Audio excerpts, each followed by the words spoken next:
বাসায় যখন কোনো গেস্ট আসার কথা থাকে রান্নার প্রিপারেশনটা আমি নিই তার আগের দিন থেকেই, যাতে গেস্ট আসার পর সারাটার সময় আমাকে রান্নাঘরে কাজ করতে না হয়। আজকে কি কি রান্না করেছি সেসবই থাকছে আজকের ব্লগে। হ্যালো এভরিওয়ান, আসসালামু আলাইকুম। কেমন আছেন সবাই? আমি হ্যাপি নতুন একটা ব্লগে আপনাদের সবাইকে আমার প্লিজ ওয়েলকাম করছি। আশা করছি আজকের ব্লগটা আপনাদের ভালো লাগবে। আগামীকাল গেস্ট আসবে, এই জন্য আমি আগের দিন রাতেই একটা আইটেম রেডি করে রাখছি, মানে গরুর মাংসটা আমি ম্যারিনেট করে রেখে দিচ্ছি, যাতে ঘুম থেকে ওঠার পর সকালে আমি প্রথমে বিফ রান্না করে ফেলতে পারি। আমি সাধারণত এটাই করি, যখনই গেস্ট আসার কথা থাকে তার আগের দিন রাতেই আমি একটা বা দুটো আইটেম করে রাখার চেষ্টা করি, এতে করে পরদিন ঝামেলাটা একটু কম থাকে। গেস্ট যখন আসে তখন তো সারাক্ষণ রান্নাঘরে বসে রান্না করলে হয় না, তাদেরকেও সময় দিতে হয়। রাত একটু বেশি হয়ে গিয়েছিল, যেজন্য আমি আজকে আর রান্না করিনি। সব রকমের মশলা দিয়ে গরুর মাংসটা ম্যারিনেট করে রেখে দিব, আগামীকাল সকালে আমি রান্না করব। এখন র্যাপিং পেপার দিয়ে র্যাপ করে আমি এটা ফ্রিজে রেখে দিব। এটা ছিল তার পরদিন সকালের ভিডিও। ঘুম থেকে ওঠার পরেই আমি প্রথমে কিছু সার্ভিং ডিশ, কিছু গ্লাস ক্লিন করে নিয়েছি। এরপরে আমি চিকেন ম্যারিনেট করে রেখেছি।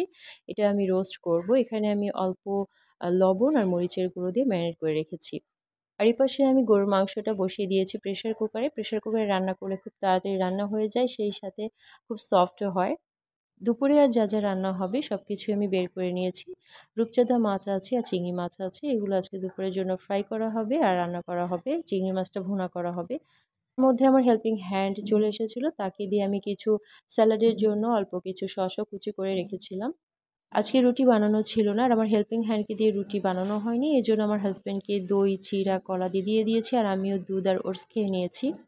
আজকে ডিফারেন্ট ওয়েতে একটা কাবাব বানাবো। এখানে আমি চিকেন পেস্ট করে নিয়েছি, সাথে পুদিনা পাতা দিয়েছি, ধনে পাতা দিয়েছি, আর যা যা লাগে সব কিছুই দিয়েছি। এই ক্যাপসুল কাটারটা খুবই হেল্পফুল। এটা ছোট, তবে আমাকে খুবই হেল্প করেছে। অনেক কিছু আমি এখানে করি। এখন রূপচাঁদা মাছগুলো লবণ, মরিচ আর হলুদ গুঁড়ো দিয়ে আমি মেখে রেখে দিব। আর এর মধ্যে আমি কাবাবগুলো বানিয়ে নিয়েছি। অনেক সুন্দর হয়েছে দেখতে।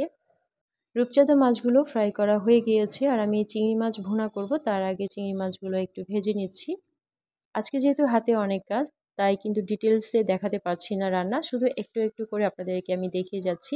তো চিংড়ি মাছ ভুনাটাও হয়ে গিয়েছে আর এখানে আমি গ্রেভিটা রেডি করে নিচ্ছি চিকেন রোস্টের জন্য। আর আমি রোস্ট রান্না করি ঘরে থাকা মশলা দিয়ে। আমার কাছে ঘরে থাকা মশলা দিয়ে রোস্ট রান্না করলে বেশি ভালো লাগে প্যাকেট মশলার থেকেও। রোস্টগুলো আমি প্রথমে ভেজে নিয়েছি, মানে চিকেনগুলো ভেজে নিয়েছি। এখন আমি চিকেন কাবাবগুলো ভেজে নিচ্ছি আর এই কাবাবগুলো দেখতে যেমন সুন্দর হয়েছিল, খেতেও নাকি অনেক মজা হয়েছিল, সবাই তাই বলছিল। আর রোস্টের মধ্যে আমি লিকুইড মিল্ক অ্যাড করে দিয়েছিলাম ২ কাপ। এটা এখন রান্না হচ্ছে। আর স্ন্যাক্সের জন্য আমি এখন একটা পাস্তা রান্না করছি। আমি চেয়েছিলাম ক্রিমি পাস্তা করতে, কিন্তু সময়টা কম ছিল, এজন্য একটু ঝাল পাস্তা বানাচ্ছি। আমার সব রান্নাই মোটামুটি হয়ে গিয়েছে, শুধু একটা আইটেম ছাড়া। এখানে আছে গরুর মাংস, তারপর রূপচাঁদা ফ্রাই আছে। আমি সবকিছু একটু র্যাপিং পেপার দিয়ে র্যাপ করে দিয়েছি। তারপরে এটা চিকেন রোস্ট। আমার পোলাওটা রান্না বাকি আছে, তাই সার্ভিং ডিশটা খালি আছে। এটা চিংড়ি মাছ।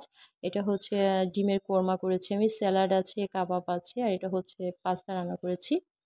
আর আমার গেস্ট সন্ধ্যার পরে আসবে, বলতে গেলে রাতেই আসবে, তাই আমি খুব বেশি কিছু কিন্তু করিনি, মানে স্ন্যাক্সের জন্য অল্প কিছু আইটেমই রেখেছি। যেহেতু তারা ডিনার করবে, তাই খুব বেশি স্ন্যাক্স খেলে কিন্তু রাতে আর কিছুই খেতে পারবে না, মানে ডিনারে আর কিছুই খেতে পারবে না। আমার গেস্ট চলে এসেছে, তাই আজকের ভিডিওটা আমি এখানেই শেষ করে দিচ্ছি। সবাই ভালো থাকবেন আর আমার ভিডিওটা কেমন লেগেছে জানাবেন। ভালো লাগলে অবশ্যই আমার পেজটা ফলো করে আমার সঙ্গেই থাকবেন। সবাই ভালো থাকবেন। অনেক ধন্যবাদ সবাইকে।